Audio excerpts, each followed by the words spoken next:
All right, what up, Steve? Welcome back to the show, man. Another episode, State of the Union, Kdabet style. What do we got going on?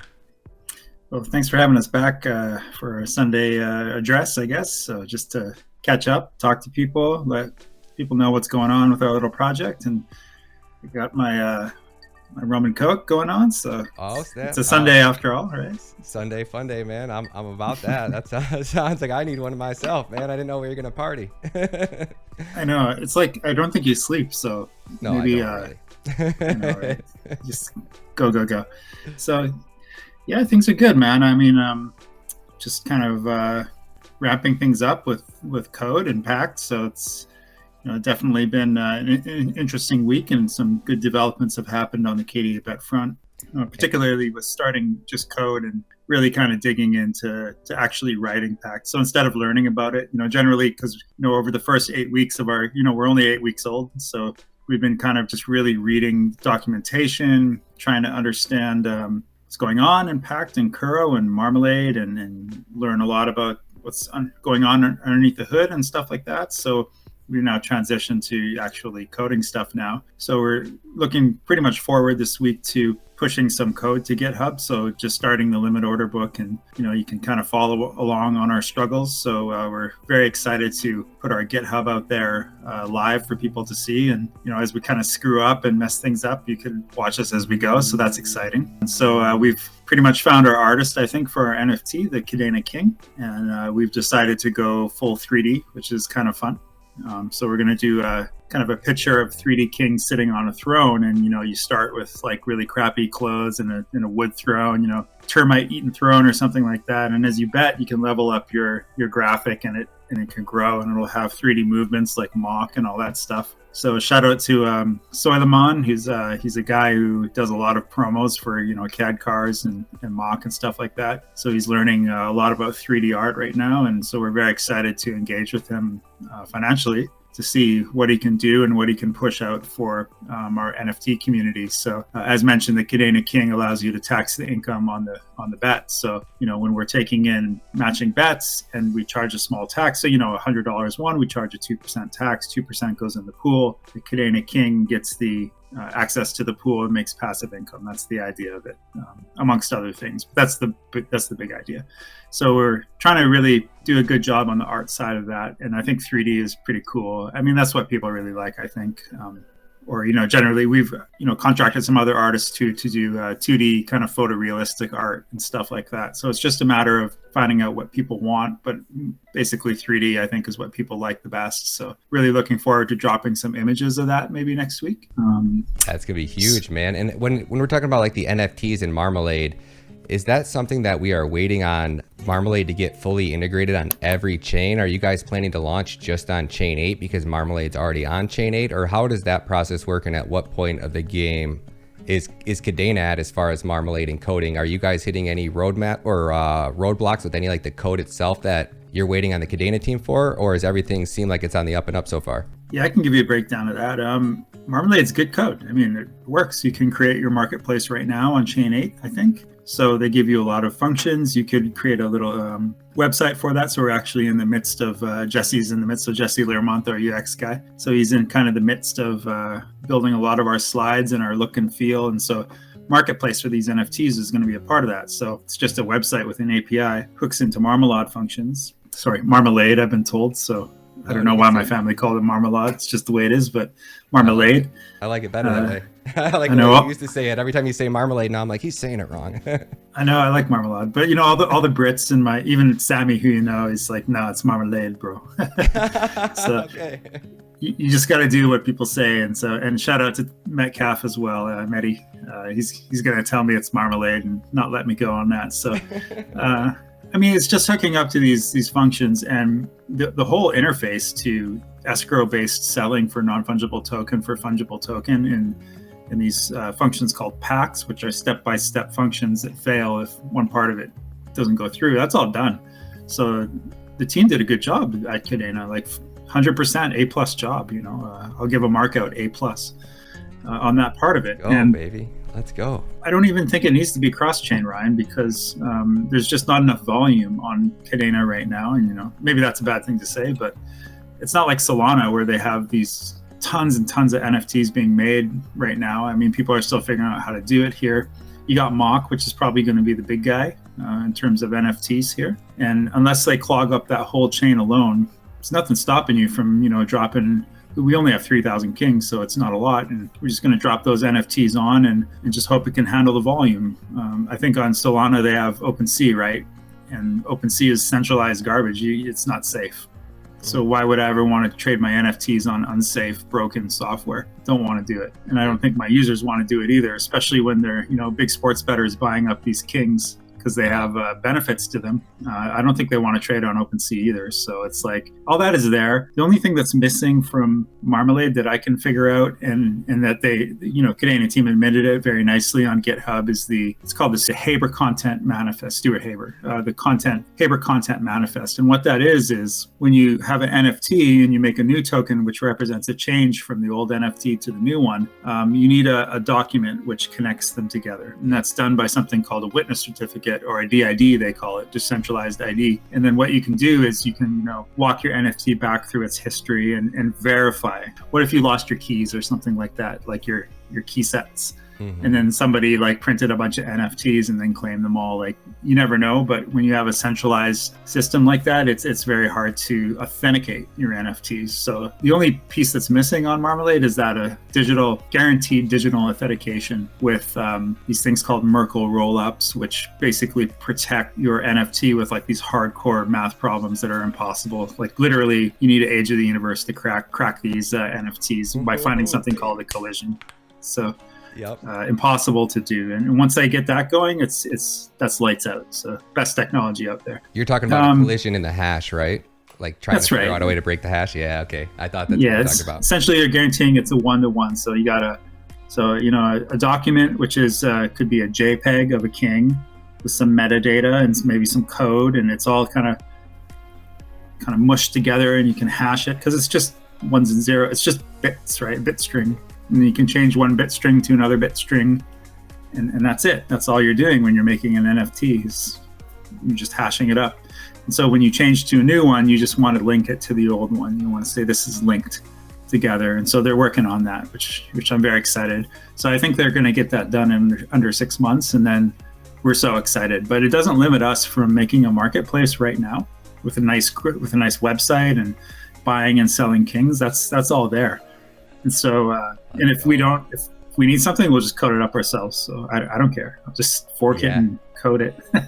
Let's go, man. I love that your team has all the talent and resources to where if you hit a roadblock and something isn't there, you're just going to build it yourself. You're not going to wait for the Kadena team to build something that you could just get to it and get on it, right? Yeah, you just fork it and then give it to Kadena and then let everyone use it. I mean, we got a Martin. That's what we call him. We got a Martin. You haven't met him yet, but he's a quiet guy, but he's very, very, very, very good at advising our little programming team on how to do these things. And so he's a Haskell guy, so we could do whatever we need. But I think that for the most part, Kadena got the job done, particularly around the escrow side. So a trustless escrow, it's totally complete. Don't need multi-chain for that.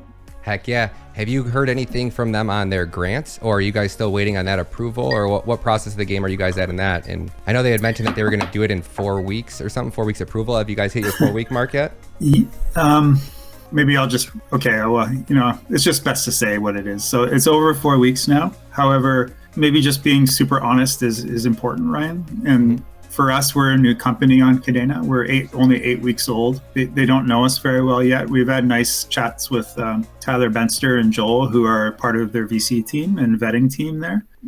We haven't released code yet. And why would anyone want to give grants or money to people who aren't coding yet? I agree. So this week is our first commit to GitHub. I mean, our strategy is to basically see if we're wanted and then see if the tech can handle, a beta version of what we want to build, and then go and make sure we understand the whole community. It's taken about 8 weeks to set up all of our marketing and our branding. And now it's time to show some code. So that, they've been very nice to us, and particularly Tyler Benster, if I might say. He's just a super, super nice guy and very supportive. And he's asking right now, why don't you push some code and let us see what you're doing? And we agree. So, I wouldn't want to invest in a company that is brand new and hasn't pushed anything yet. So our priority now is to switch from marketing as we're leading into IDO, like I told you last week, and start pushing code. Even if it's just like not complete or there's only bits and pieces, at least you can see how the thinking develops over time. And we could write little things like KIPs, basically the Kadena Improvement Protocol. We'll call it the KBIP. Yep. Or something like that. And so people could follow along with us. Definitely. Yeah. And also, some of the bigger guys on some of the whales are saying, why aren't you coding? Why haven't you coded it all up yet before you even got on? Okay. So, I get it. We have to push on the code front now, and that's like a big priority. So this week I probably won't even go on social. So Sam's going to take over all the comms. Who you met, Sammy, and I'm just going to go full bore on code with Martin and just disappear for a week. And so you probably won't hear from me till next Sunday.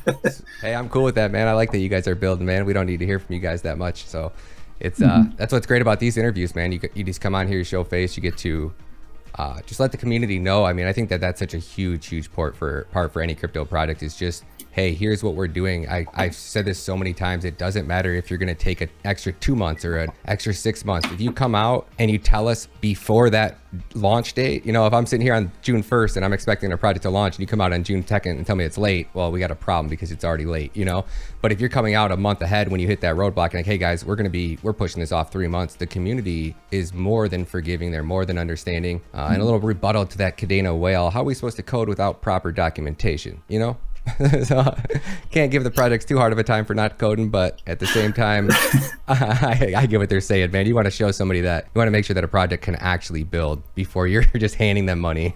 That's kind of like, I don't want to deploy, $500,000 without being sure, because that's kind of comes out of my pocket. Okay. Oh, yeah. So it's my money and I don't like spending it if I don't know what's going on. But I'm pretty sure now that we could get something MVP out there, and then we just wait for Kadena to scale up to 50 chains and update. So Kuro needs to be updated for sure. So that's one problem for sure, is Kuro's running on an old version of Pack. But I think that's a fairly easy problem for Kadena core team to solve. And I mean, why would they go and solve that project if we're the only people using it? I think maybe DocuShield might try to, but nobody's touched their L2 at all. And why would they put any time into that if nobody's touching it? So we have to push that to its limit, and then see. So our idea is to push the starting of a limit order book. So we got that all kind of figured out now, how we're going to go about it. We start pushing that code, show that it could be done on chain web, which is low transactions. Small, it can't handle transactions that we need. And then once that's done, we could try to see if it could fit on Kuro. And then if the old version of Pack doesn't work very well, we can just go to Kadena team and say, look, here's the code, here's what we need. They need a couple bucks to do it, whatever, I don't care. But, let's try to upgrade Kuro to the recent state so that we can get going. And what is the old state versus the recent state? Is that, it seems to me like Kuro is going to be the secret sauce. Like that's what for us, yeah. For you guys, for a lot of projects, right? Any finance projects, anything that wants to use, which is what Kadena, and in medical as well, because you're going to want to hide medical records. You're going to want to keep those off chain unless you give somebody access to them. So it seems like the bigger players are going to want to use Kuro. So I can't imagine that that's not in their. I don't know. What would you say what their priorities? If you had to take a guess at what Kadena's immediate top priorities would be, what would you say would be most important to bringing the most eyes and attention to Kadena? Ooh, that's a good question. The two things.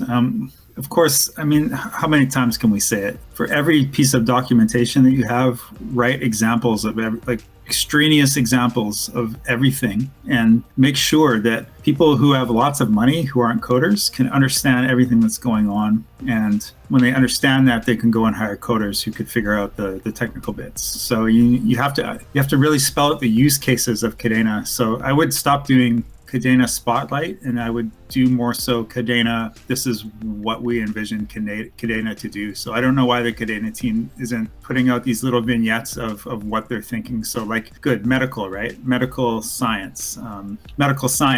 So if you think there's an application on medical, why don't you put little vignettes and show people what you're envisioning? So there's a business aspect that is not being paid attention to, and there's a tech aspect which is 100% being paid attention to. And I think Kadena team is really hard on the tech. They're very, very good at this.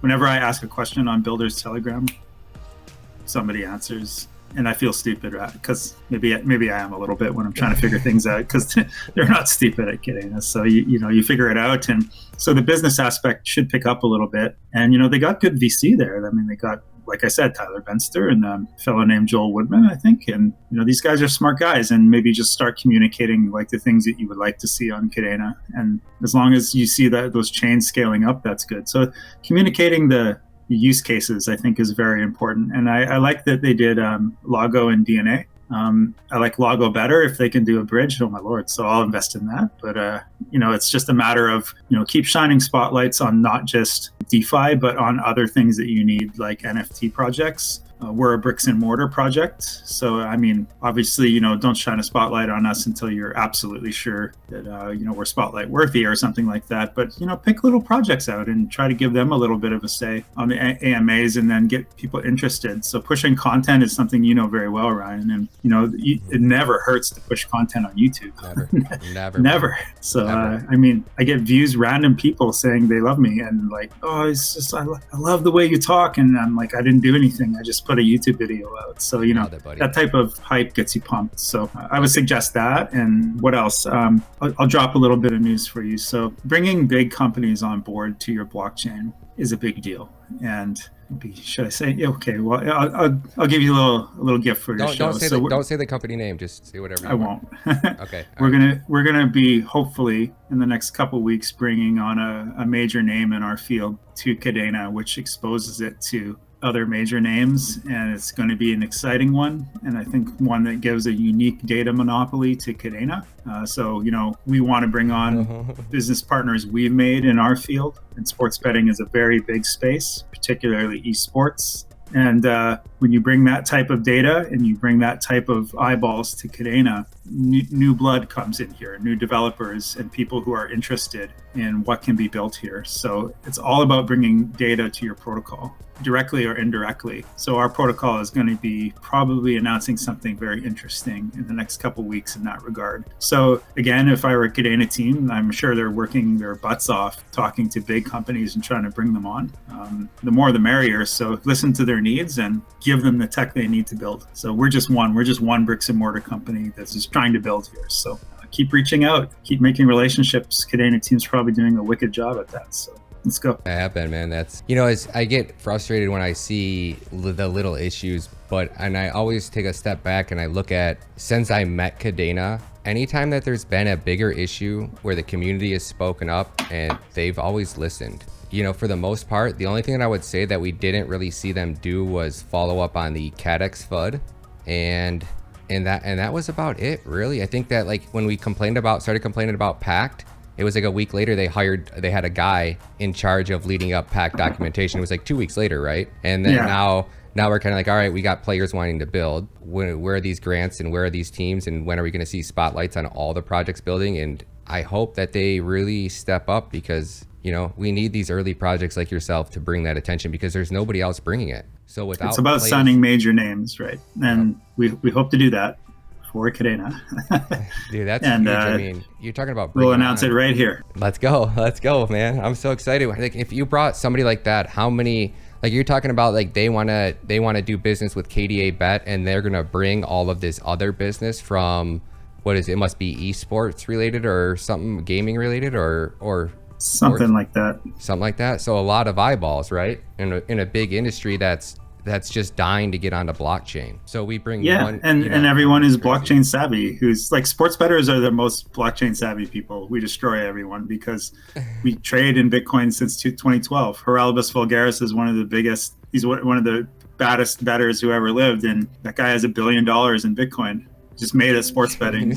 Okay, we have more Bitcoin than anyone except the big whales. We're the smartest at crypto. Doesn't even compare. I would not doubt it. I would not doubt so it. When we bring our people in from sports world, they're already crypto savvy. They just don't know what Kadena is yet. So we'll educate them. Definitely. And why do you think that a lot of people look at sports betting in a bad light? Because I personally, when people reached out and said there was somebody Kdabet building on Kadena, I didn't even want to look at your project. I just heard betting and we just instantly had that negative limelight in my head.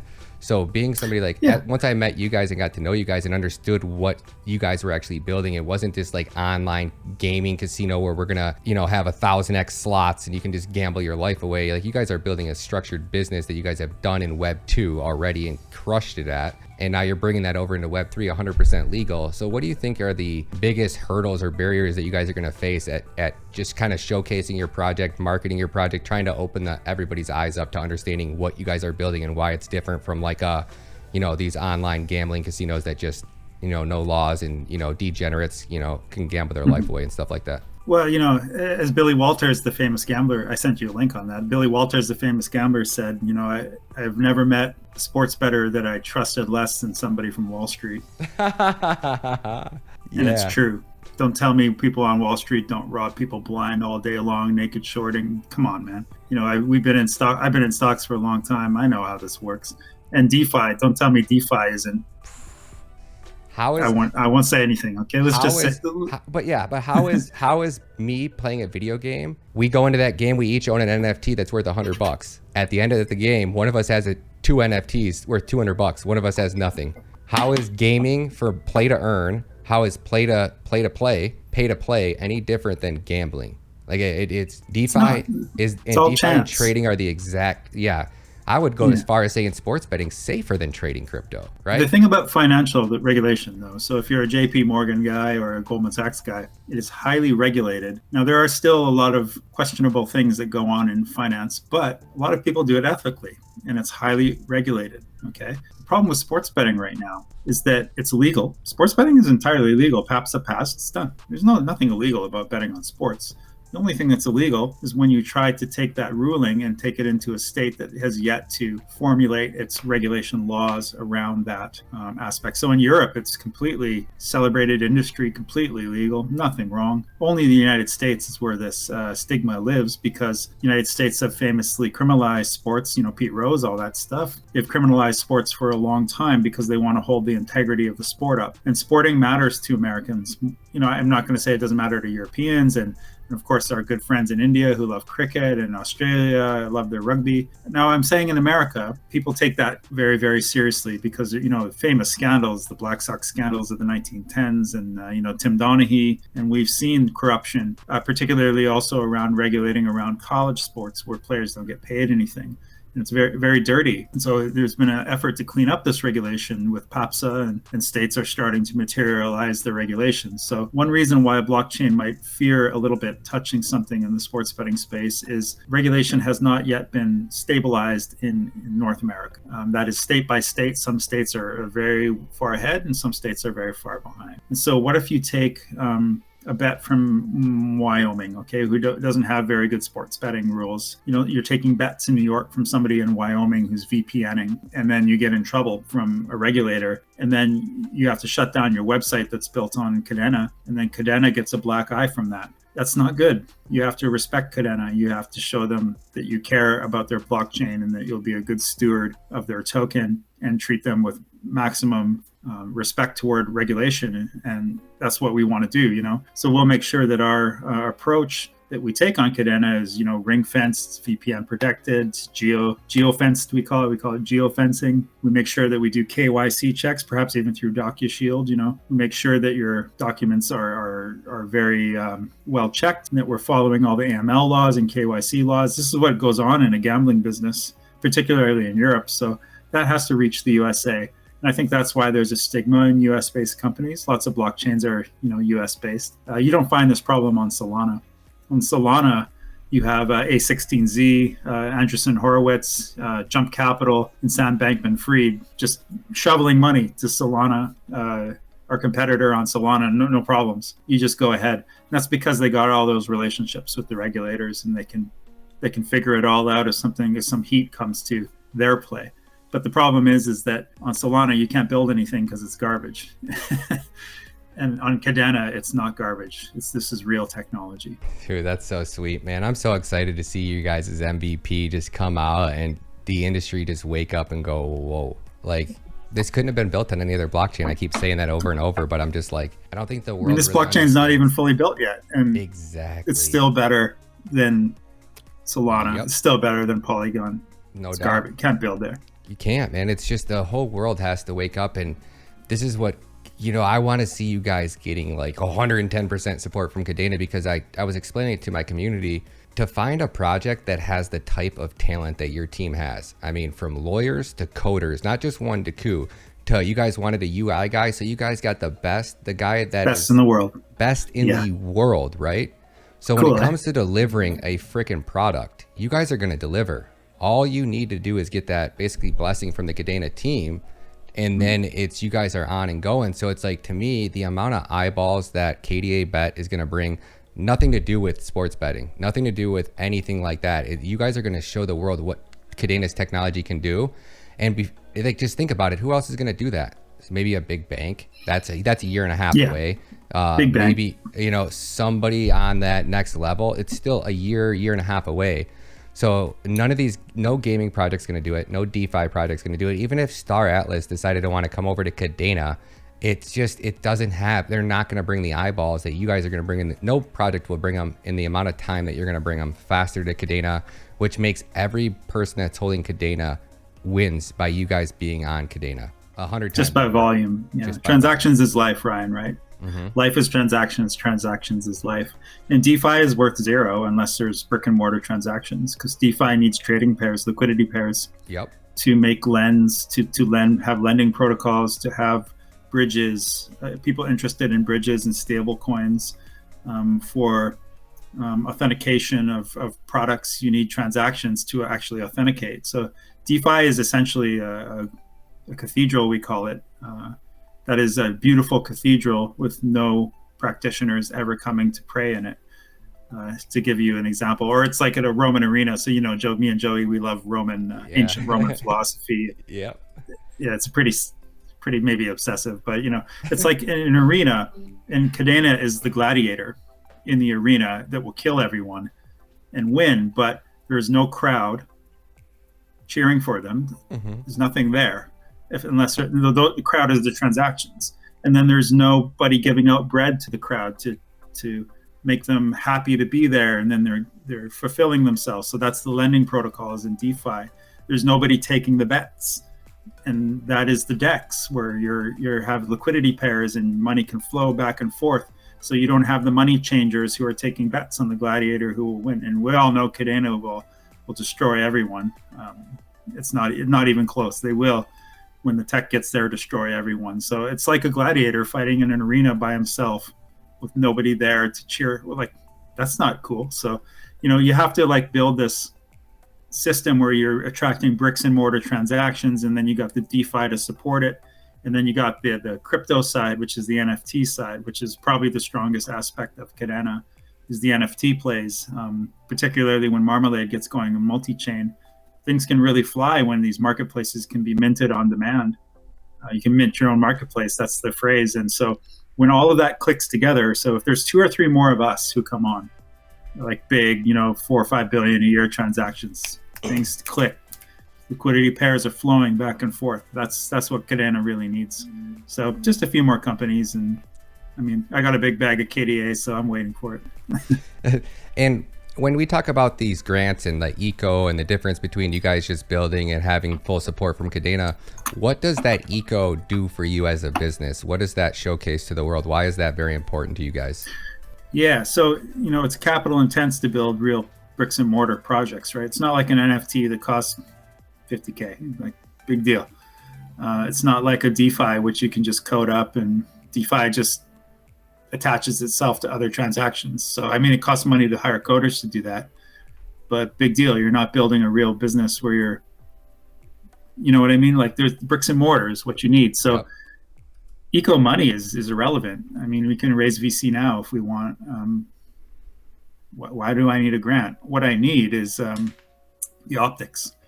So I'll just be honest with you. The optics is a lot. So the VC want to know, I don't want to be inflaming or anything, because it's my brand, right? But I guess I'll be honest as I can.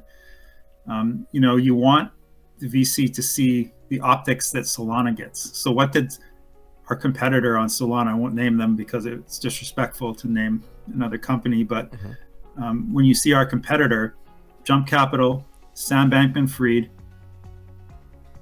A16Z, biggest VC in the entire world with the biggest fund on the earth in crypto, all back them. Wait, what? And then you get Jump Capital and Sam Bankman-Fried are backing them? $21 million. And how did that happen? Well, Solana backed them and gave them money. Now, we don't need money or anything like that. We don't need money from Eco, but it's nice to have that optics of support so that when we're talking with several VC right now who are substantial, and it's just nice to see that because it helps your raise go faster, and also it helps the optics look good, so your raise can be higher at a better price. And so that's why you would always want the optics that our competitor got on Solana. Also, our competitor on Polygon got it too. So when the L1 supports you, you get that. But the thing is Kadena is wise, and maybe those guys aren't so wise. So let's play the Kadena shoe now. Yep. The Kadena shoe is we're careful about our blockchain, and we're not going to expose it to a regulatory risk because they're preparing for the future, and that's very wise. Where the guys on Solana, you hear SBF say, I don't know why betting isn't on blockchain. Why isn't it here? I'm a $40 billion dude. He's buying everything. He has the power, and he can go in and to the SEC and basically say, you do this now, and they'll do it because they don't want to lose his money. I mean, obviously, right? Let's tell the truth. So with SBF coming in, I don't know if it's so wise though, because what if I can't say their name, but what if they start taking bets from New York, and then the New York AG goes, I don't give a shit what you say, Bankman-Fried. I'm going to spike your company into the ground for breaking New York laws. That's trouble. And that's why Kadena Brass are very wise people, and they don't just randomly back things. So let's take Kadena's side on this, because we're about respect in our ethos. We're about respect, regulation, GM, which is our philosophy, positive optimism, and inclusivity of others. And that means including other people's thoughts, their processes, and their feelings on matters, and not stressing them out to get grants and optics, even though we would love the optics because it helps us raise like 10 times faster. But we have to earn that respect. Well said, my friend. I don't think you could have said that any better. I really don't. I would have said it not as polite as you did, man. So this optics, when you say optics, you mean just like getting the Kadena grant approval? Is that because Kadena Eco is completely separate from Kadena and it's a VC thing? So when you get the grant approval, it's like saying, hey, we got the approval from the Kadena VCs already, and that makes you look good? Or I thought Kadena was completely open source blockchain, and it's kind of confusing to people out there that are like, well, why do they even care about this? Like, why does that even matter? Yeah, it is confusing, but just think of it from the perspective of business and outside. Solana supports our competitor. Amazing. Solana is behind them. Solana is backing them. Solana will, when they're probably not. They're just probably like Solana subsidiary 4B93K Company 9 in Barbados. That's probably what supported them. But it's just the look of it looks good. And it just shows that, and let me say, to be honest, a couple guys on Kadena team have been very helpful to us, helping us on code through anonymous accounts or real accounts. It doesn't matter. They're always there, and they're always looking at what we say and giving little tips and here and there. Not always, we'd like it all the time, but they got to work too. But it's just nice to have the perfect optics, and you never, like in any startup, Ryan, you never get perfect optics. You want perfect optics because it just helps you, and unless you're like Zuckerberg and you just hit every freaking milestone in the world and raise 90 billion. Well, we'll probably not be that because we're in sports betting, but. I think I've expressed myself pretty clearly on the matter, and no matter what happens, we're going to bring the storm to Kadena. We keep saying that in our socials. So that's our hope. Whether we get optics or whether we don't, it doesn't matter. It's just nice to have because the VC come a little harder when you do. So we'll move along. There's one thing that I would like to talk about that maybe a lot of founders go through that I never hear talked about, but I'd like to talk with you about it and then get your opinion on it if you don't mind, because I've talked a lot. But no, keep going, man. One thing this week. So this week has been fairly stressful for us week 8 of our existence, because we've been dealing with the concept of the IDO. It's not that launch pads are stressful, it's the legalities that surround launching an IDO in different countries.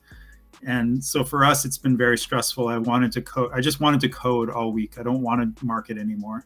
We got our guy, you met James and Jesse. They can do the marketing, but I want to stop talking and I want to start coding dusk till dawn. But it's been so tough because I've been dealing with IDO legal papers. And I don't think a lot of people realize, so we get when IDO, where IDO all the time. Signing an IDO document is extremely stressful because you can't make mistakes legally here. And we're lucky because we have an in-house lawyer who is at the top of the crypto game and the sports betting game. So he just knows his shit. But pardon my words, but it's so frustrating when little clauses, like we can't even start up a company in Canada to sign contracts to engage in a IDO relationship with the company that we're looking at. So, it's super, super frustrating because, some countries are allowed to do things and some countries aren't. And depending on where the launch pad is, their jurisdiction and their legalities don't mix with your country's legalities. Like in Canada, we have Justin Trudeau. I won't say anything bad or good about Trudeau. I do not like politics of any way or form. I don't engage with it. But what happened was, just as an iteration of fact, we had this thing called the trucker strike up in Canada, where a bunch of truckers from our country trucked into Ottawa, and then there's a big fight between the politics of our country, and that's mostly on the East Coast. I'm on the West Coast. We don't even understand the East Coast. It's like New York and California, right? It's a different world. So what happened was they were giving cryptocurrency as money to the trucker faction, and our government didn't like that. They did not like that. They found that to be very inflammatory, and so they put these crypto laws in. Fairly famous. I'm sure you can read about it. We don't want to comment on it, but those crypto laws are now affecting us because lawyers in other countries are afraid of doing business with crypto companies or companies that sit above the actual company that does the tokens. So there's our company. They sign the contracts. We got a subsidiary, and they're the ones who do the tokens. That's probably not in Canada. But even talking to a Canadian company that sits over top to do a deal where, you do business with a launch pad, it's impossible. So we've been going back and forth and lawyers and ideas and clauses, and it's just so painful, Ryan. And I don't think a lot of people in the community in Kadena or otherwise any other blockchain understand how much money, time, and stress goes into setting up these deals so that people can buy into your token and make money. So they just want the money, they want the 10x, but they don't really appreciate what's going on behind the scenes and how much crap we have to deal with because of the legal parameters across the world right now. So I just wanted to bring that issue up and say, people who are asking us when IDO, be patient, because it's a difficult legal quagmire we're working with, and we definitely want to announce things, but we have to be careful and not sign contracts that aren't bulletproof. I wouldn't. I completely agree with you on that. I have no doubt. I could only imagine, honestly. I'll say two things. Number one would be that everybody's saying when IDO. You guys are maybe newer in the space. That when you're in a bull run, you hear about an IDO and the product launches in 2 days, and if you miss out on it, that's the difference between missing out on hundreds of thousands of dollars, right? Because everything's popping off in a bull run, so everybody just gets used to just like, you're trying to keep up with so many projects, like you don't even look at a website, you don't read that, you don't research anything, you hear about a cool product, and the first things you're like, when can I buy? So I think probably a lot of those comments are coming from people just not trying to annoy you guys, but just like the whole moon boy type of mentality. I wouldn't stress yourself out over it, but trying to do, I honestly, I couldn't tell you, man. I think that's what the whole purpose of regulations are. Guest. Hey, what's up, bro? Who we got there? It's my kitty. Hello, you have to go now. What's her name? Bye. Sybil. Sybil? Yeah. She's like, I ain't going anywhere. This is what a cat's all about. Well, she's gonna hang out with us. Yeah, she can hang out. And she goes. This is what the regulations are supposed to do, right? Same thing they did with nuclear power. They don't make clear regulations, so that no matter how you do it, you're always breaking a law, right? And I don't blame anybody for completely separating the United States, and that's what we're going to watch happen. We're already watching it happen. This industry is not slowing down. Blockchain's not slowing down. If you're a country that chooses to oppose it, I'm already looking to leave the United States. I could imagine you probably feel the same way, and I got to move a whole family out, and I got to move a baby mama or her fiance out too, because I got to pay both of them off to get into another country, and then I got to pay off to get citizenship in another country. So it's like $500 to $1 million just to move myself, my family out of this country. But it is what it is. It's like, I'm not going to sit here and get taxed to death by 60%. Every regulation that the United States has done has never benefited the middle class ever. These regulations that they're trying to put in place aren't going to protect anybody. And it's blockchain because you're going to draw a line in the sand and they're going to say, you have to be proof of work, you have to be this, and you have to have launched this way, or you're going to be a security, right? It's blockchain. I can build my blockchain anyway. I can launch it anyway. Proof of stake, proof of work, proof of history, allowing this country, it doesn't matter. If you draw a line in the sand, my blockchain can build around that line. I guarantee you that. If I have to lock my tokens up for 2 years, I'll just start a project. I'll leave the tokens locked for 2 years. And if tokens don't touch the United States shore for 5 years, then 5 years later, I'll launch my project, right? So it's like all these regulations are going to do is kill innovation. I would avoid doing anything in the United States completely. And I would just focus solely on running my business in another country. And eventually the United States will just get so far behind. Innovation's leaving, technology's leaving, the money's leaving. Give it another 5 years. Who's going to be, the United States will be like it'll just corpse. The people will just revolt. I think it'll get to a point like in Canada where people start truckers from convoys. Somebody's got to be close to doing it in the United States. If gas prices keep going up, I don't think we're far away from freedom from fiat convoy thing going, So yeah, it's not great.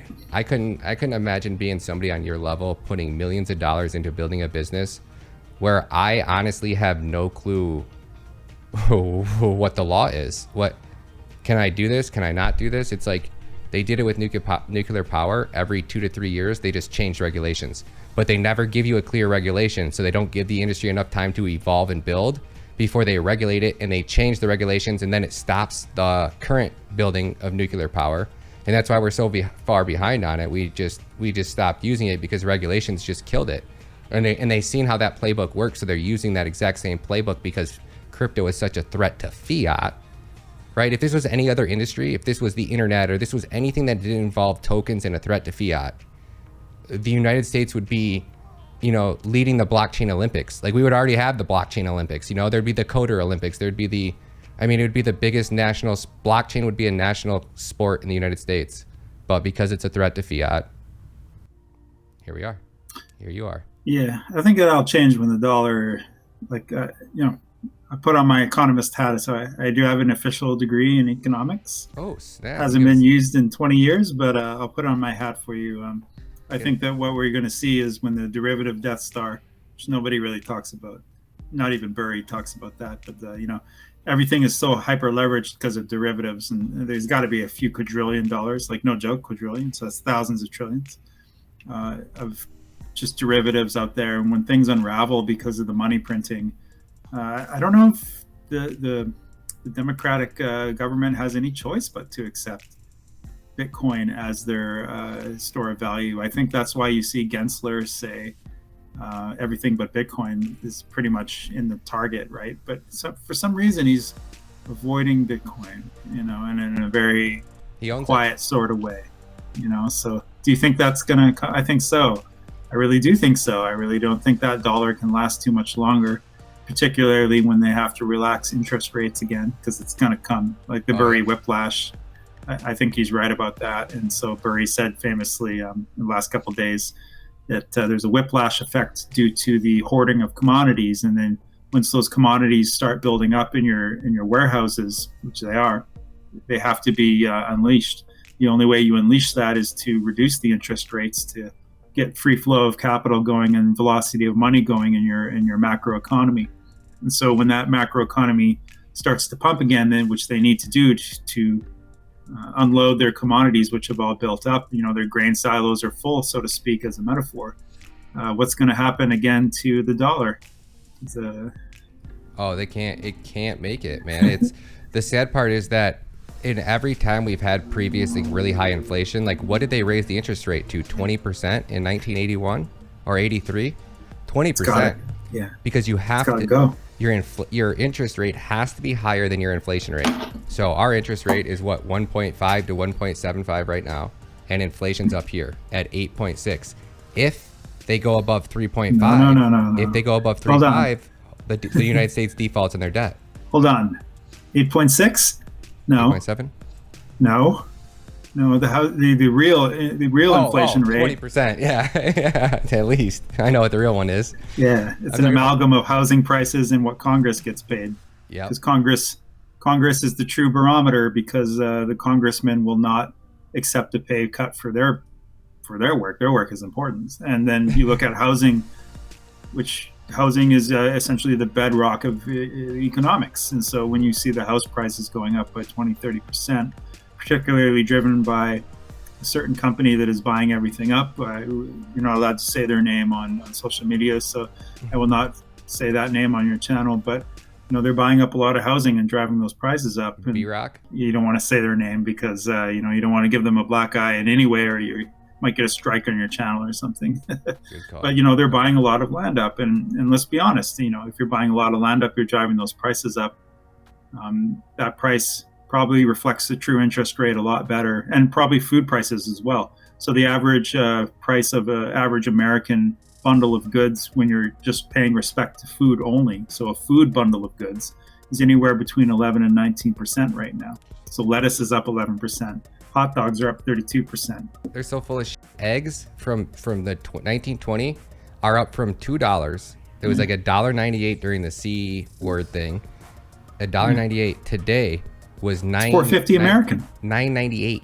$9.98 for 2.5. Yeah, I buy the 5-pack or 5 or 2.5 dozen eggs or whatever. Like the 2.5 dozen. No, 1 dozen is $4.50 American up here, or $5 American. About that, 1 dozen.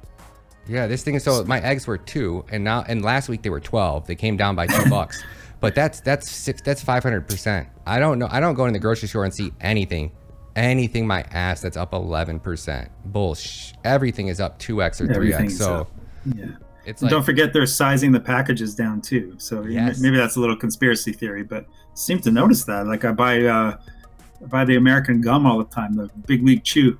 Mm-hmm. Right? That's my thing. When I go watch baseball, I see the kids. I like to chew, so yeah. I got my gum, and then I noticed the gum was down 6 grams from 44 to 38 or something like that, and so I get one less chew for the same price. And I know that's a little bit of street talk, but that's that's what I've noticed, is that even the candy has gone down. Everything is shrinking, but staying the same price. A small fry at McDonald's is like 6 fries now. Like they're literally counting out the individual fries, and like, you want ketchup? That'll be 50 cents, bro. Like 50 cents for barbecue sauce. Yeah, I was on the Australian news TV. Like Gideon, one of my subscribers in there, he's like, yeah, YouTuber Ryan Matta said that if the inflation rate's going up this high, the only thing that's going to be left on a McDonald's dollar menu is a packet of ketchup. He said that on the I know, right? Do you remember that old movie with Arnold Schwarzenegger, Running Man? I do. Yep. Yeah, and there's before the girl, the Mexican girl who gets thrown into the ring with the Running Man and the people, she puts in $6.50 for a can of Coke, and that was like a mockery of the future, right? So and then it came real. It's like $6.50 for like a Coke now, to like buy it out of a vending machine. It's like, what the hell, man? Dude. So that's welcome to life, it's like welcome to inflation in the United States. Inflation, baby. Yeah, Arnie always knows, man. That guy. Arnold knew it, man. He was yeah. Anyways, it's been I'm taking so much of your time up. No, don't worry about it, man. Doing great. Anything man. left on your minds you wanted to discuss? Or? No, we're at 52 minutes, man. Keeping these under an hour is clutch, so that's perfect, man. Yeah, great State of the Union, man. Thank you for coming on the show, Steve, and can't wait to get you back on next time, buddy. Anytime or same time next week, honestly. So yeah, every Sunday we'll probably have code updates next week. Maybe we could share some code thoughts. That'd be sick, man. Heck yeah, buddy. Thanks for coming on, man. Steve. Have a good one, buddy. Thanks for having us. Later. Hey, you. Don't forget to hit that subscribe button, give the video a thumbs up, then check out my Kadena playlist. This one blockchain is going to change every aspect of life as we know it. And then come join us live on my second YouTube channel. Love you guys.